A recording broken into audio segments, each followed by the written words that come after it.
Hi guys, it's Rattlesnake, welcome back to my channel, and I know what you might be thinking. Oh my god, did you finally get a race recap out the day, well, not really the day of, but I always have to watch it a day later because of timings, but within the 24 hours of the race? And yeah, I did, because guess what, I'm on a roll, and I'm not going to stop now, but maybe it's because I'm on the absolute high of another Verstappen P1. But oh my god, the Qatar Grand Prix. First of all, I love when the commentators say the Qatar Grand Prix because I have to watch with British commentary because I can't find any Australian commentary on KO even though it's an Australian thing. But I will say this, they also had the F1 TV commentators on this week, which was great because that means I didn't have to listen to the Norris glazing the entire time, and I got DC, which is amazing. I'm a bit of a Red Bull fan if you can't tell. So hearing my gorgeous goat, David Coulthard, well, goat. I shouldn't call him my goat. That's not my goat. But my boy David Coulthard's incredible dulcet tones commentating the race and actually making really good points about pit stop strategy, tyre management, the back markers for once. It was nice. It's refreshing. I really like the F1 TV commentators. But yeah, so how are we feeling going into Abu Dhabi? Because I know I am hella stressed. Just as long as it's not Norris. Honestly, I mean, I want Verstappen to win the championship. I would love that. I would also quite love it if Oscar won the championship because I'm Australian and having an Australian world champion would be incredible. The only thing better would be if he won the Australian Grand Prix, but that didn't happen this year. It'll happen next year. Hopefully. But yeah, P1 because absolute killer drive, because of course he did, because he's, you know, probably the best on the grid right now. He's amazing. Really sad to see Hulkenberg out. It was just so deeply saddening every time I see a Sauber out. It's quite depressing. Gasly somehow didn't retire. I don't know how he managed to keep driving. I guess Alpine fixed his car in the safety car window when everyone pitted, which by the way, I don't know what McLaren were thinking. I know they wanted to try an alternate strategy to try and get ahead of everybody, and it would have worked, probably, had they not pitted for hards in that last stint. If they'd pitted for softs, I don't remember what lap they were on, so they might not have been able to make it to the end with the softs. But Oscar definitely said, we'll try for a soft to hunt him down, so I don't know why they did the hard. I think they thought that he'd get it to last longer, and possibly because Max was on the hards, they thought that it might have worked. It possibly could have, but, I mean, good for my want for a championship for a fifth. But, yeah, and seeing the reaction of McLaren after when their boy didn't win the championship,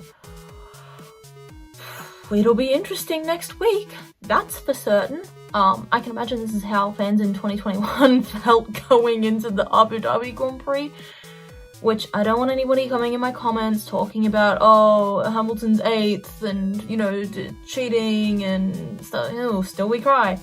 Yes, I get it's controversial, but I don't want to hear about it. I'm aware that I'm a Verstappen fan. I'm aware that I'm biased. But, whoa. And it's so funny because I know he said in an interview with Checo in 2022, I never want it to come down to the last Grand Prix again, or I never wanted to do that again. I mean, I think he said last lap, but still. Yeah, it was an incredible race. Also, shout out my smooth operator, our smooth operator Carlos Sainz. Incredible start to the race. He took such advantage of George's back in, I don't know what George's issues were. I don't know if he's having lockups or engine problems.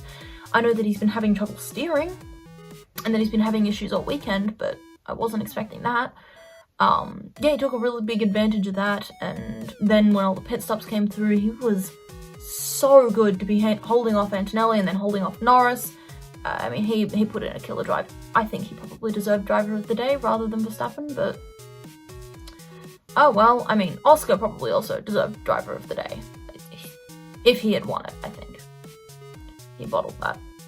No, he didn't bottle it. McLaren bottled it, and Zach Brown's reaction was so funny. Oh boy. Ugh. But yeah, what else happened? No marshal trouble. I forgot to mention it last week, but yeah, the marshals on track thing. They really got to sort that out. The insane amount of penalties the FIA have just been handing out left, right, and center. I think they're just trying to, make up for the fact that they couldn't charge people over the swearing thing because it was ridiculous. I don't know how much they've been charging over that. But also, Lando swearing in the post-race conference last week and then not getting the same amount of fine that Max did last year. I don't know, it smells like a bias to me. Either way. Yeah. I think it was very telling, Oscar's post-race interview. He was very, how do I say this, PR speaky? Can't really remember what else happened with the back markers. Stroll getting penalties, Ocon getting 10-second time penalty for Esteban Ocon. Behrman getting a penalty for what his team did, and then, who was it? I think it was him that had another penalty because they didn't serve it, or maybe it was Ocon that got it and it didn't serve correctly. Either way, I think they just have it out for some of the teams. Lewis Hamilton, I think, put in a pretty good drive. It's a shame that he can't get into the points, and it is a real shame about that Ferrari because they seem to be having the pace when it's such an inconsistent car. I know it's the last race. There's one more race with these regs, and hopefully for Ferrari fans next year will be their year. But like I said, I've said this for the past few races, would not be very surprising if we heard the announcement at the end of the year, at the next race, within the week, that Lewis is retiring. We're going to hear about the Red Bull seat probably tomorrow or the day after, and Hadjar seems pretty, well, he knows what his future is, and we're pretty confident it's in that Red Bull seat, so I guess we'll see next year, based on the new regulations, what the car's like. I think that him and Max could be a really good pairing together. I think Isaac's driving style really does match the Red Bull driving style. I think it matches what Max does. I don't think that Yuki was the right move for the Red Bull seat. I don't think Lawson should have been moved down, but I don't think Checo should have been fired. So we're going to see Cadillac next year as well. Yay! But I'll talk about that in my post-season recap. But yeah, I think Arvid Lindblad's going to be in that seat, and honestly, I don't think Yuki's going to have a seat at Red Bull. I guess we'll see.